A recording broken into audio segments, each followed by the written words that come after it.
لگتا ہے ایک دفعہ طریقے سے سمجھانا پڑے گا، یہی سوچتے اس نے گاڑی میں سامان رکھا۔ وہ گھر پہنچ چکے تھے۔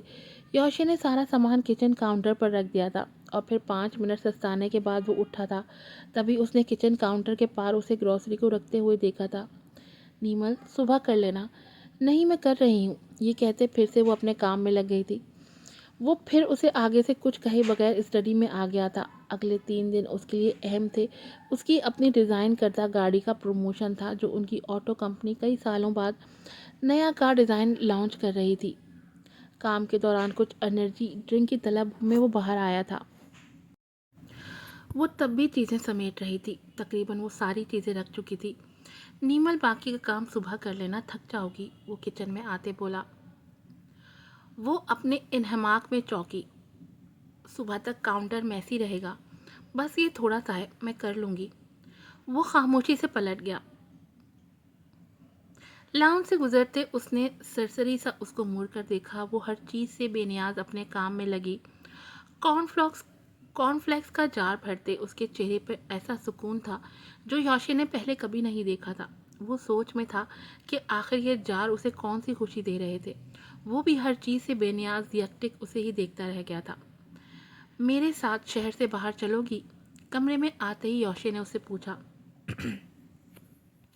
وہ حیران ہوتی اس کی طرف دیکھنے لگی، پر اس بات نے اسے اندر تک خوش کر دیا تھا۔ ہاں، کب جانا ہے؟ اس نے مسکرا کر پوچھا۔ کل صبح، پرسوں رات تک واپسی۔ کل صبح؟ اور تم مجھے اب بتا رہے ہو؟ تیاری کیسے ہوگی؟ پیکنگ کب کروں گی؟ وہ بے حد پریشانی لیے کہہ رہی تھی۔ اب بتا تو دیا ہے، کم از کم میرے ہوتے ہوئے پیکنگ کے معاملے میں تو تمہیں پریشان نہیں ہونا چاہیے۔ یہ کہتے اس نے الماری سے درمیانے سائز کا لگیج نکالا۔ اسے پوچھے بغیر ہینگ کیے 2 سوٹ رکھے، پھر فلیٹ شوز نکال کر رکھے۔ نیمل غور سے دیکھ رہی تھی۔ نہیں، یہ نہیں، یہ والا رکھو۔ نیمل نے جھٹ سے آگے بڑھ کر الماری کے پاس پڑے ہائی ہیل شوز اسے پکڑاتے کہا۔ یوشی نے اس کے ہاتھ سے شوز لیا اور پھر اسے دیکھا۔ مانا میری جان، یہ شوز آپ کو بے حد پسند ہے، اور اتنے پسند ہونے کے باوجود بھی صرف میرے سامنے پہننے کے لیے ان کو 2 سال کی زحمت کروائی ہے۔ تھوڑی سی زحمت ان کو اور سہ لینے دو، پاؤں ٹھیک ہوتے ہی پہن لینا۔ وہ کچھ زیادہ ہی شوق ہو رہا تھا۔ اس کی بات سنتے ہی نیمل ہونٹ کاٹنے لگی۔ میں نے یہ شوز اس کے سامنے پہننے تھے، اسے کیسے پتا چلا؟ وہ ذرا خجل سی ہو رہی تھی۔ نہیں، ایسی کوئی بات نہیں ہے۔ وہ اپنی چوری پکڑنے پر کنفیوز ہوتی ہلکا سا بوکھلاتے ہوئے پیچھے ہوئی۔ تبھی یوشی نے اس کا ہاتھ کھینچ کر اسے اپنے قریب کیا تھا۔ وہ یکدم گھبرائی تھی۔ اس کا چہرہ یکدم گرم ہو کر سرخ پڑ رہا تھا۔ وہ گہری نظروں سے اسے دیکھ رہا تھا، پہلی بار اس کے نقوش پر دھیان دے رہا تھا۔ ایک جذب سے یوشی نے اس کے سر پر بوسہ دے کر اسے اپنے سے الگ کیا تھا۔ ایسی ادائیں نہ دکھایا کرو لڑکی، ایسا نہ ہو کہ کسی دن یوشی ابراہیم اپنی جان سے ہی چلا جائے۔ اس کی بات پر وہ گہری نظروں سے اسے دیکھ رہی تھی۔ یقیناً یہ فلز اور لزیانا سے بھی ایسی ہی باتیں کرتا ہوگا، جبھی تو وہ اس پر فدا تھی۔ وہ ابھی بھی ماضی میں گھوم رہی تھی، خود کو خوار کر رہی تھی۔ اب وہ اسے نفرت نہیں کرتی تھی، لیکن محبت اب بھی وہ اس سے نہیں کرتی تھی۔ لیکن اس میں اب ایک تبدیلی ضرور آئی تھی۔ وہ اس کی باتوں پر اعتبار کرنے لگی تھی۔ اور اعتبار کا ٹوٹ جانا محبت کے ٹوٹ جانے سے زیادہ اذیتناک ہوتا ہے، کیونکہ محبت حرف آخر جذبہ نہیں، یہ پھر سے ہی ہو جاتی ہے، اور اگر اعتبار چلا جائے، انسان چاہ کر بھی دوسرے کی نظر میں وہ اپنا مقام نہیں بنا پاتا۔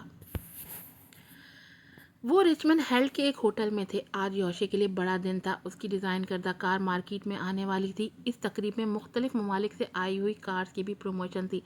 تقریباً 7 سال بعد اس کو پھر سے وہی موقع ملا تھا، لیکن اب وہ اس معاملے میں اتنا جذباتی نہیں تھا۔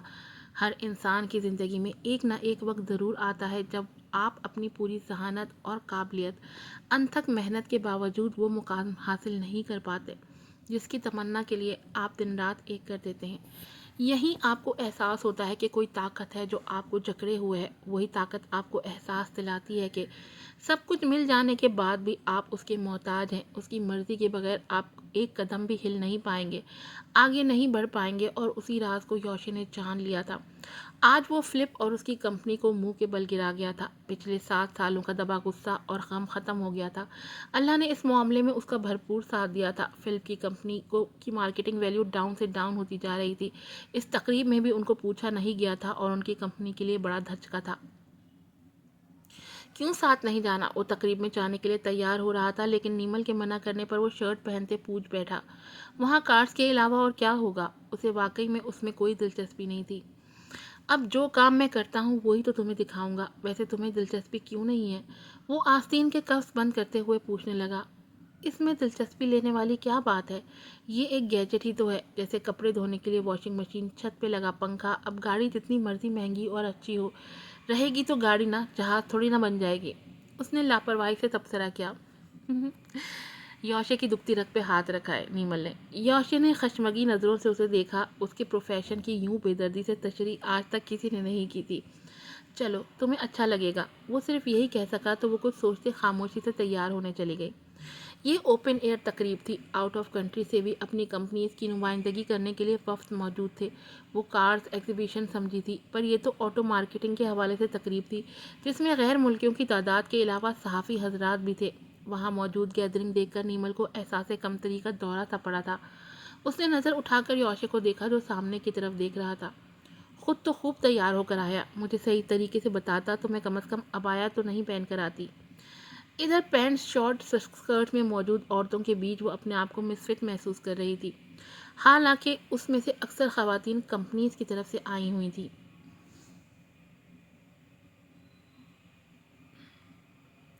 تبھی صحافی کسی اور سے بات کرنے کے بعد ادھر آ گئے تھے۔ تصویریں اتر رہی تھیں، وہ ذرا پس منظر میں چلی گئی تھی۔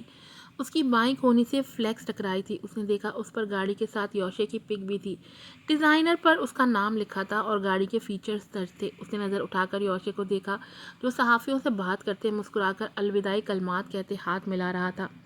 ان کے چاہتے وہ اس کے قریب آئی تھی۔ نیمل نے گاڑی پر ہاتھ پھیرتے یوشے کو دیکھا۔ یہ تم نے ڈیزائن کی ہے؟ یوشے اس کی آنکھوں میں ستائش دیکھ سکتا تھا۔ کیا ایسی گاڑی تم نہیں رکھ سکتے؟ پتہ نہیں یہ اس کی خواہش تھی یا پھر اس گاڑی کا روب۔ وہ بنا سمجھے بول گئی، یہ بہت مہنگی ہے نیمل، میں یہ افورڈ نہیں کر سکتا۔ سچ سے بھرا جواب حاصل تھا۔ نیمل کا چہرہ مرجھایا تھا۔ اس کو زید کی لگژری کار یاد آئی۔ اسے محسوس ہو رہا تھا کہ یوشے کے پاس اتنے پیسے نہیں ہیں جتنے میکائل اور زید کے پاس۔ یوشے نے اسے غور سے دیکھا تھا، شاید وہ اس کا ذہن پڑھنے کی کوشش کر رہا تھا۔ پھر اسے لیے اپنے ایگزیکٹو اور دیگر لوگوں سے اس کا تعارف کروایا تھا۔ اسے دیکھ کر سب کی آنکھوں میں ستائش تھی، وہ سمجھ نہیں پائی تھی۔ ڈنر میں یوشے نے اسے سارا سے بھی ملوایا تھا۔ تم نے شادی کر لی، بتایا بھی نہیں؟ سارا نے خشمگی نگاہوں سے اسے گھورتے کہا۔ ویل تم لکی ہو نیمل، تمہیں یوشے جیسا شخص ملا، ہمارے پورے ڈپارٹمنٹ میں یہ نایاب ہے۔ سارا اس کا عجیب طریقے سے نام لیتے ہوئے بولی۔ وہ کھسیایا، وہ غلط بندے کے سامنے اس کی تعریف کر گئی تھی۔ اس کے جاتے یوشے نے اس کی طرف دیکھا، وہ سیریس تھی۔ بات دل پر لینے کی ضرورت نہیں ہے، وہ صرف مجھے 4 سال سے جانتی ہے نا، اس لیے تمہیں لکی کہہ رہی ہے، پہلے دیکھتی تو تمہیں ان لکی کہتی۔ وہ بڑے آرام سے خود کو برا کہہ کر اس کا مان رکھ گیا تھا۔ تم مجھے پہلے بتاتے، میں ذرا ڈھنگ کا حلیہ بنا کر جاتی۔ ان لوگوں میں اتنا عجیب لگ رہا تھا، اوپر سے عبایا پہنا ہوا تھا، کیونکہ ان میں کوئی ایشینز نہیں تھے۔ گاڑی میں بیٹھتے ہی اس نے شکوہ کیا۔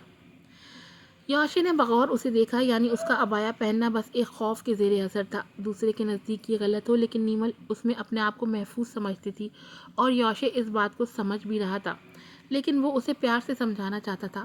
تمہارا حلیہ بہترین ہے اور تم اس میں مجھے خوبصورت نہیں، بے حد خوبصورت لگ رہی ہو۔ یہ پہلی بھرپور تعریف تھی جو یوشے نے اس کی تھی۔ وہ پھیکا سا منہ لیے مسکرا دی، یعنی اتنی تعریف اسے مطمئن نہیں کر پائی تھی۔ نیمل، اگر خوبصورت لباس ہی عزت کا باعث ہوتا تو لوگ حرم میں لاکھوں روپے کے کپڑے پہن کر گھوم رہے ہوتے، لیکن وہاں اللہ نے انسان کو سادہ 2 سفید کپڑوں میں پابند کیا ہے، کیونکہ آپ کا لباس اہم نہیں ہے، اہم آپ کا اخلاص ہے۔ وہ غور سے اس کا چہرہ دیکھ رہی تھی۔ وہ لوگوں کی ستائش کی خاطر مہنگا ترین لباس زیبتن کرتا تھا اور آج اخلاص کی باتیں کر رہا تھا۔ اس کی سوچ میں آخر اتنا فرق کیسے آیا تھا؟ اور پردے کی اہمیت تو تم میرے سے کہیں زیادہ جانتی ہو۔ میں تم پر اس لیے زور نہیں دیتا کیونکہ مذہبی احکامات کسی پر زور زبردستی ٹھونسنے کا نام نہیں، یہ احکامات پڑھنے، سمجھنے اور پھر اپنے دل کے مائل ہو کر عمل کرنے کا نام ہے۔ کچھ حدود ہیں نیمل، جن میں کیا، کیوں، کیسے نہیں ہوتا، ان کو نہ ماننے سے اللہ کا تو کچھ نہیں جاتا، پر انسان کا سب کچھ بگڑ جاتا ہے۔ ان میں سے پردہ بھی ہے۔ آپ جتنی مرضی دلیلیں دے دیں، تب بھی آپ پردے کی اچھائی اور حقیقت سے منہ نہیں موڑ سکتے۔ وہ ایک لمحے کے لیے رکا، جیسے اگلی بات کہنے میں ہچکچا رہا ہو۔ مرد اپنے ہر جذبے پر قابو پا لیتا ہے سوائے ایک جذبے کے، عورت کے معاملے میں یہی جذبہ منظور گھوڑے کی طرح اپنا آپ منواتا ہے۔ اس دن تمہارے لباس نے ہی مجھے منظور کیا تھا، اور تنہائی ہمیشہ اس شیطانی عمل کو ہوا دیتی ہے۔ اس وقت تنہائی نے مجھے یہ سب کرنے کا موقع فراہم کیا۔ نیمل کے چہرے پر سختی چھا گئی تھی، وہ اس کی زندگی کے بدترین لمحات تھے۔ میں جانتا ہوں کہ یہ بات تمہارے لیے تکلیف کا باعث ہے، لیکن یہی سچ ہے۔ نیمل لباس جسم کو چھپانے کے لیے بنایا گیا ہے۔ اگر جسم کو چھپانا ضروری نہ ہوتا تو آدم حوا سزا کے طور پر بے لباس نہ ہوتے، اللہ ان کے لیے کوئی اور سزا منتخب کرتا۔ تو تم یہ کہنا چاہتے ہو کہ والدین بد نظروں کی نظر سے بچانے کے لیے بچوں کو ایسے لباس ہی نہ پہنائیں؟ وہ تھوڑا تلخ ہو کر بولی۔ ہاں بالکل، میں یہی کہنا چاہ رہا ہوں۔ شرم و حیا ایمان کا حصہ ہے اور پردہ ایک حقیقت۔ ہم جتنی مرضی تعویلیں اور دلیلیں دے دیں، یا پھر یہ کیوں نہ کہہ دیں کہ شرم آنکھ میں ہوتی ہے، لیکن کبھی سامنے والا آپ کی آنکھ نہیں دیکھتا۔ مرد کو کبھی کسی عورت کی اندر کی اچھائی سے مطلب نہیں ہوتا، وہ صرف آپ کے ظاہر کو دیکھ رہا ہوتا ہے۔ صرف اسی بات سے اللہ نے پردے کو لاگو کیا ہے، اور اللہ کا بنایا سچ ہر تعویل، ہر دلیل کو نگل لیتا ہے۔ اور رہ گئی تمہاری بات، تو تم مجھے اس لباس میں دنیا کی حسین ترین عورت لگ رہی ہو۔ کیا تم کسی اور کی ستائش کی خواہش مند ہو؟ سوال میں ذرا دھکا بن آ گیا تھا۔ نیمل نے چونک کر اسے دیکھا۔ وہ پہلی دفعہ اس کی نظر میں مردانہ انا دیکھ رہی تھی۔ نہیں، اس نے سر جھکا کر کہا، پھر سنبھلی۔ لیکن تمہیں تو ایسی عورتیں پسند ہیں۔ اس کا اشارہ کس طرف تھا یوشے جانتا تھا۔ وہی سختی اب یوشے کے چہرے پر بھی آئی تھی جو تھوڑی دیر پہلے نیمل کے چہرے پر تھی۔ ہاں، پسند تھیں اس وقت، کیونکہ مجھے علم نہیں تھا، میری تربیت نہیں ہوئی تھی نیمل۔ اس نے جیسے افسوس سے یہ الفاظ ادا کیے۔ جس کی تربیت ہوئی ہو وہ ایک دفعہ یا دو دفعہ بہکے گا پر سنبھل جائے گا، اور جس کی تربیت ہی نہ ہوئی ہو، اس کو حرام حلال کا فرق ہی پتہ نہ ہو، تو وہ بگڑنے کے علاوہ اس کا حال کیا ہوگا۔ اچھی تربیت کے بغیر انسان حیوان ہے جو بنا سوچے حرام کھاتا ہے، حرام کرتا ہے اور اسی میں رہنا پسند کرتا ہے۔ اپنے ہی جیسے لوگ اسے اچھے لگتے ہیں، اور حرام وہ واحد عمل ہے جس سے دور رہنے کی ترغیب ہمارا دنیاوی علم نہیں دیتا۔ اس سے دور رہنے کی ترغیب صرف قرآن دیتا ہے۔ اس دنیا کی تعلیم نے مجھے زندگی گزارنے کا ہنر تو سکھایا، لیکن زندگی کو اللہ کی اطاعت میں رہ کر، اپنے آپ کو بیلنس میں رکھ کر زندگی کو جی لینا، یہ مجھے قرآن ہی نے سکھایا ہے۔ اور اب جب مجھے سمجھ آ گئی ہے تو وہ عورتیں اب مجھے پسند نہیں، مجھے تم پسند ہو۔